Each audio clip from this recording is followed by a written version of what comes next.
Fais le tour du monde, machallah. T'es pas comme les autres, machallah. Tu penses à moi, c'est très bien. J'étais dans la peau, mince alors. On fait le tour du monde, machallah. Monsieur et dames, bonjour. Bienvenue dans les sujets vrais by Raissa Nyota. Aujourd'hui, je suis très en colère. Je suis très en colère contre moi. Je suis très en colère contre vous qui me regardez. Je suis très en colère contre nous tous parce que ça soit fait de façon volontaire ou involontaire, nous participons tous à ces fléaux qui détruisent notre planète, la planète qui nous nourrit, qui nous approvisionne en oxygène, nous la salissons, nous la détruisons avec nos déchets qu'on peut très bien reconditionner, qu'on peut très bien orienter pour justement essayer de rendre moins salubre nos villes ou même moins salubre notre planète. On ne les fait pas et j'en ai marre, j'ai besoin d'en parler aujourd'hui. Donc posons-nous les bonnes questions, que chacun prenne ses responsabilités.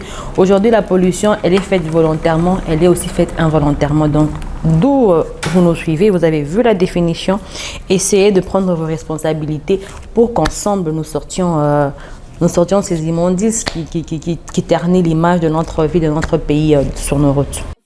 Pourquoi est-ce qu'on pollue? D'après mon analyse, d'après ce que j'ai vu, la faute elle est partagée. On a d'un côté les gouvernants et puis on a de l'autre côté les individus qui constituent toute la couche de la population.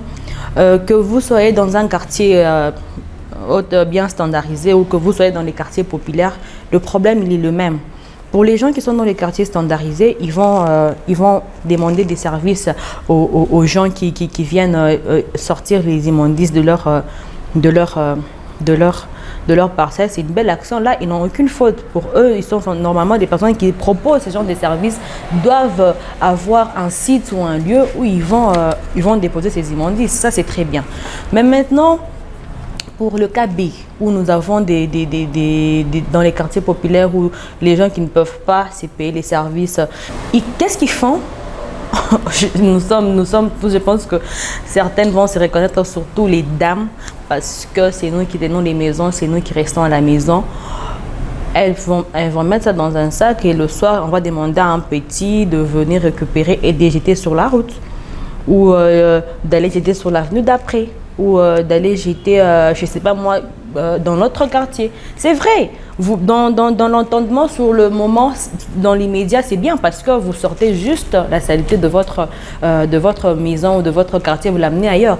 Mais ce qu'on oublie ou ce qu'on n'analyse pas en faisant ce genre d'action, c'est que vous passez sur cette avenue. Vos proches y passent, vos enfants y jouent.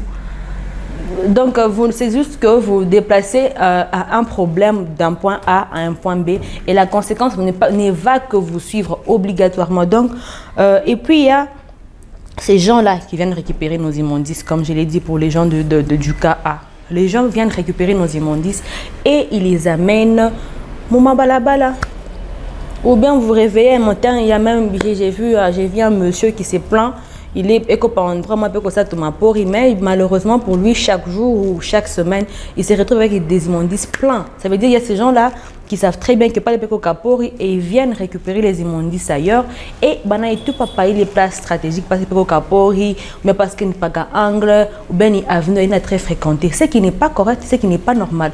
Donc et nos autorités de l'autre côté qui passent chaque jour sur toutes les artères de notre ville, de notre province, ne font rien. Fais le tour du monde, machallah. T'es pas comme les autres.